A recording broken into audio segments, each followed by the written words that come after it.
स्वागत है आपका आपके अपने YouTube चैनल एडवोकेट दीप लीगल हब में। आज के इस वीडियो में हम बात करेंगे कि अगर कोई महिला अपने पति के ऊपर झूठा 498A का डीवी एक्ट का झूठा मुकदमा करती है तो ऐसी स्थिति में क्या वो महिला उसको प्राप्त होने वाले हकों से वंचित हो जाएगी? क्या उसके जो भी अधिकार होंगे वो अधिकार उसको उसके बाद भी मिलेंगे? इसी टॉपिक पर आज के इस वीडियो में आपको बहुत ही सरल शब्दों में बताया जाएगा। यहाँ कानून की भाषा का प्रयोग न करके बहुत ही आसान सी भाषा में आपको समझाया जाएगा कि अगर ऐसा होता है तो क्या उस महिला के सारे अधिकार, सारे हक उसके वैसे बने रहेंगे या नहीं बने रहेंगे। जब संविधान निर्माता जो हैं, कानून निर्माता जो हैं, जब वो कोई भी कानून बनाते हैं या किसी भी कानून में संशोधन करते हैं तो उनका एकमात्र उद्देश्य यही होता है कि कोई भी व्यक्ति जो है जिसके साथ अन्याय हो रहा है उसको न्याय मिल सके। उनका एकमात्र उद्देश्य होता है कि किसी भी व्यक्ति के साथ अन्याय न हो पाए।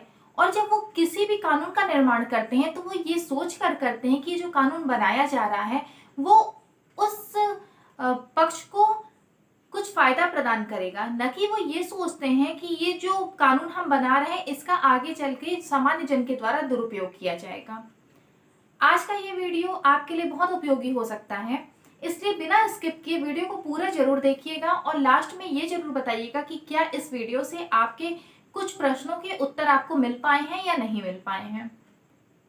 जब किसी भी कानून का निर्माण किया जाता है तो उसको करने के पीछे एकमात्र उद्देश्य होता है कि न्याय की प्राप्ति हो पाए।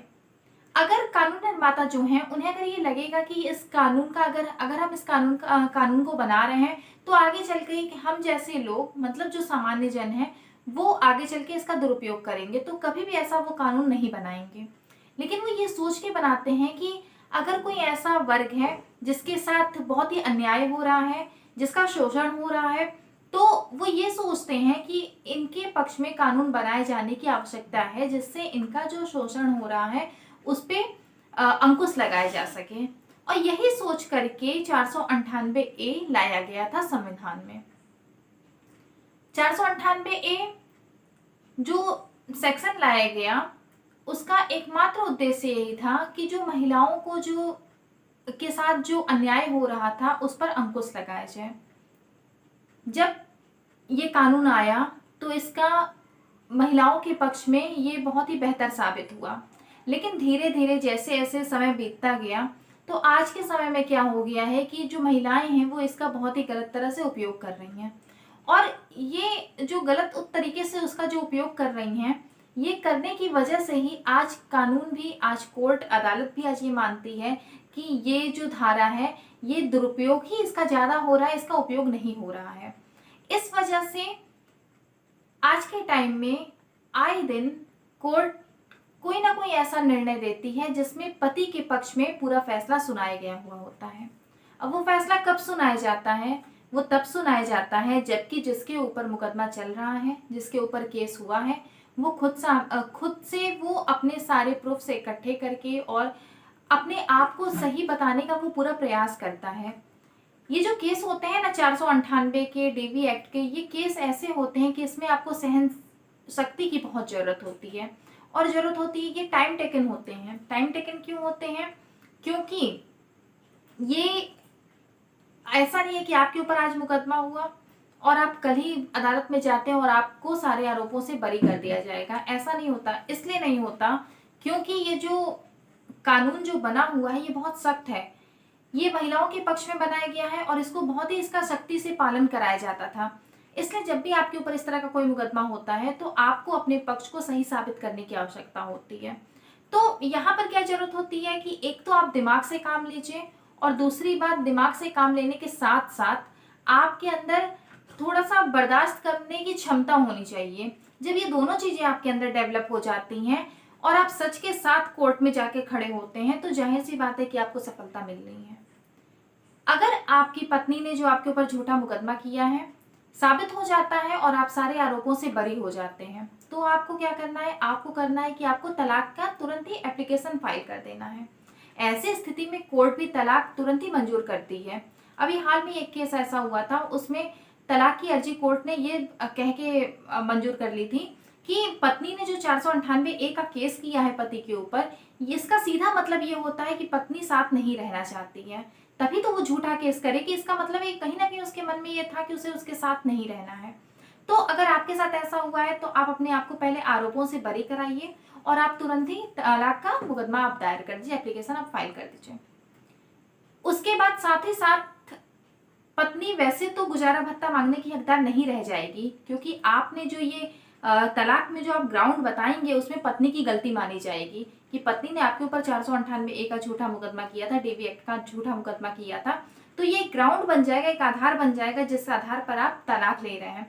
तो यहाँ पे गलती किसकी हुई? पत्नी की हुई। तो गुजारा भत्ता मांगने की हकदार तो वहीं से नहीं रह गई, वहीं से उसका गुजारा भत्ता मांगने का जो हक था वो समाप्त हो गया। अब बात आती है कि जो प्रॉपर्टी है तो प्रॉपर्टी में वो अधिकारी होगी कि नहीं होगी।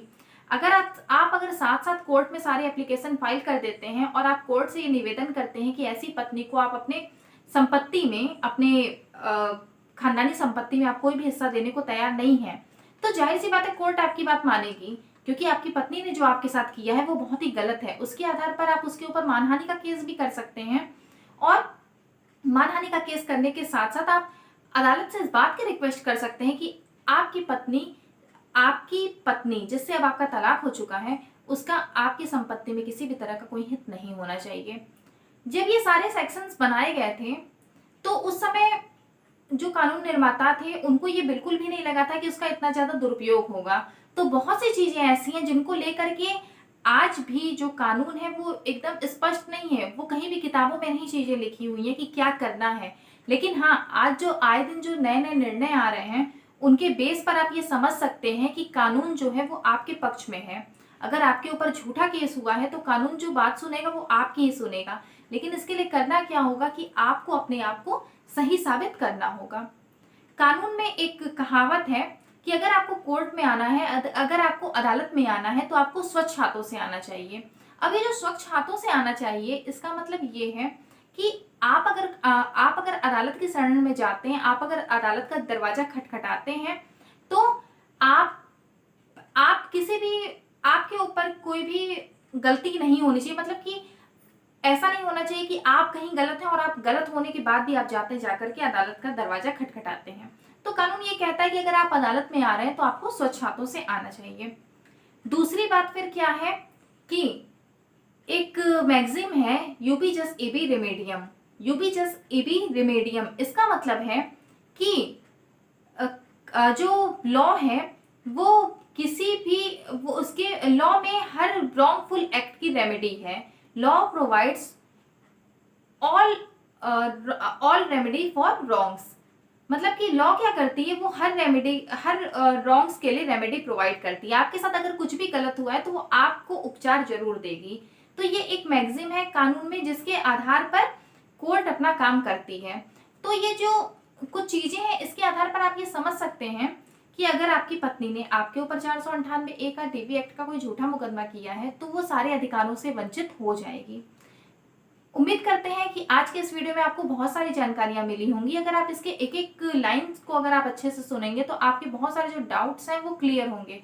सबसे बड़ा तो आपका ये डाउट रहता है कि अगर आपके ऊपर मुकदमा हो गया तो आप अब उसको कैसे हैंडल करेंगे। तो जाहिर सी बात है कि अगर आपके ऊपर झूठा मुकदमा हुआ है तो आपको बिल्कुल अदालत में जाना चाहिए और जा करके वहां पर अपनी बात को रखना चाहिए। अगर आप ऐसा करते हैं तो आपको सफलता तो मिलनी ही मिलनी है, इससे तो कोई रोक ही नहीं सकता कि आपके पक्ष में निर्णय नहीं आएगा।